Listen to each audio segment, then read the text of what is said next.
Welcome to the Making of a Man podcast, where we dive deep into what it means to be a man of God in today's world.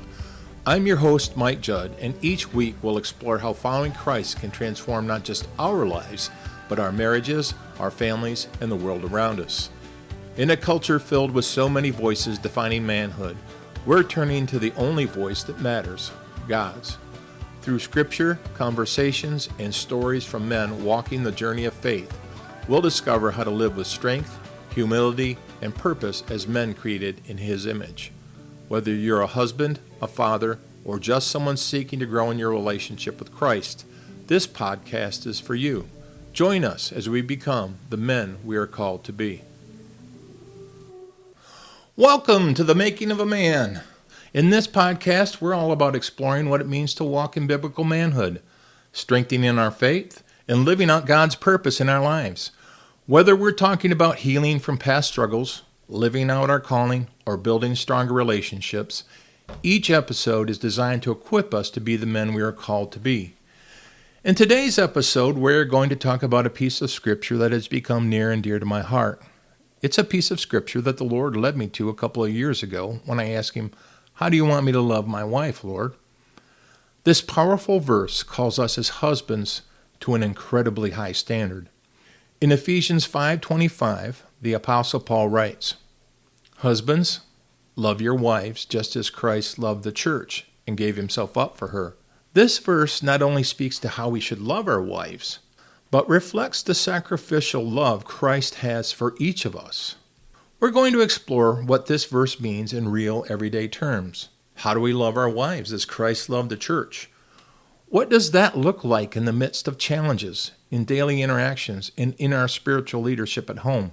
Today we'll be hearing insights from pastors like Groeschel, John Piper, and Mark Driscoll, as well as classic Christian thinker C.S. Lewis, who help unpack this verse in practical ways. So whether you're single, newly married, or have been married for decades, this episode is for you as we discover how to love with the same sacrificial, Christ-like love we're called to. So let's dive in. Ephesians 5:25 is a direct challenge to husbands to embody the sacrificial love that Christ has for the church. Here's the verse. Husbands, love your wives just as Christ loved the church and gave Himself up for her. On the surface, this sounds simple. Love your wife like Christ loves the church. But when you think about Christ's sacrifice, the depth of this command becomes clear.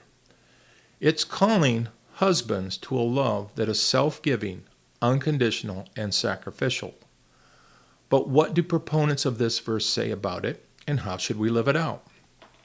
Let's start with the most common interpretation, sacrificial love. Many Christian leaders point out that this verse asks husbands to reflect the ultimate sacrifice Christ made for humanity, laying down His life. Pastor Groeschel, for example, often speaks about this in the context of servant leadership. He says that loving your wife isn't about exercising authority or control. It's about sacrificing your own desires and putting her needs first, just like Christ did for the church, like He did for us. He emphasizes that husbands should serve their wives in love. That means leadership in marriage is defined by service, not dominance. In a similar vein, Pastor John Piper also describes this love as leading through sacrifice. He reminds husbands that their leadership should mirror Christ's self-giving, meaning they should constantly seek to elevate their wives, even if it means personal sacrifice. Another common point raised by proponents is that the love described in Ephesians 5:25 is unconditional. It's not based on how your wife acts or what she gives you in return. The love we give is freely given, just as Christ's love for us doesn't depend on our worthiness. C.S. Lewis, although not directly commenting on this verse, often talks about love in marriage in similar terms. In his book, Mere Christianity, Lewis explains that the headship of the husband in marriage is not about power, but service. He compares it to how Christ, though the leader of the church, serves it. Lewis stresses that love in marriage should reflect a selfless giving, where each partner puts the other needs first, echoing the spirit of Ephesians 5:25. So how do we practically live out this command as husbands? Several leaders provide clear guidance on how to apply this in our marriages. Pastor Mark Driscoll emphasizes that husbands are called to cherish and nurture their wives. This means not only providing for them, but also being emotionally present and supportive. Driscoll teaches that a husband's sacrificial love should foster his wife's growth, much like Christ nurtures the church. John Piper suggests that husbands should constantly ask themselves how they can best lead their wives in spiritual growth. This leadership isn't authoritarian, but sacrificial. It means prioritizing your wife's spiritual health and doing what's necessary to help her flourish. Groeschel encourages husbands to look for small ways to serve their wives every day.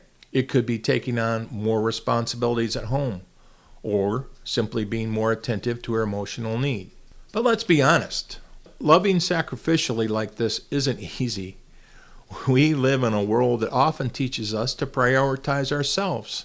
But leaders like Groeschel and Piper remind us that we're not called to love only when it's easy or convenient. In fact, it's during the tough times that this kind of love is most powerful.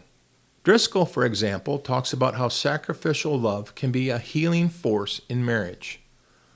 When you're dealing with hurt, bitterness, or distance, sacrificial love has the power to restore relationships, just like Christ's love restores us.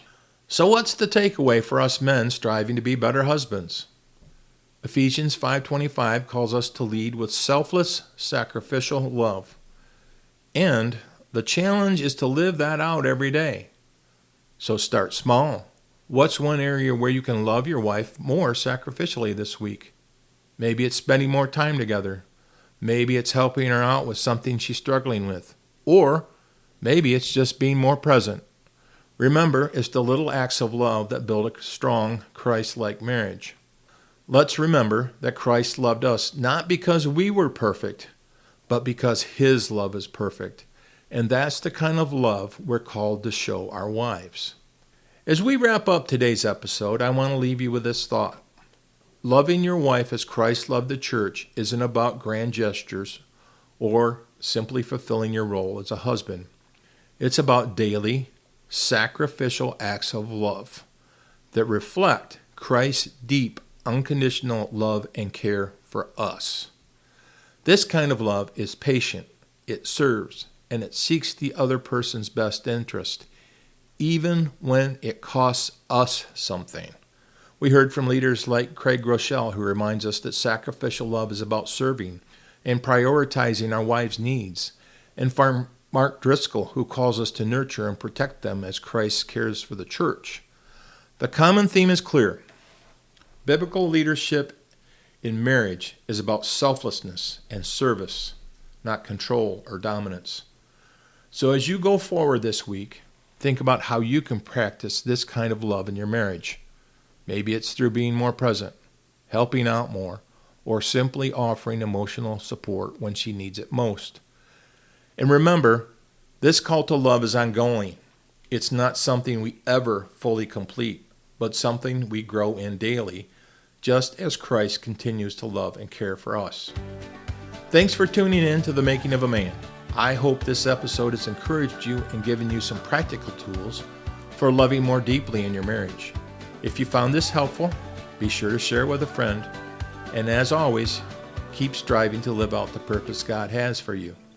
Until next time, be blessed, stay strong in the faith, lead with love, and remember, you were created with purpose and God has a plan for your life.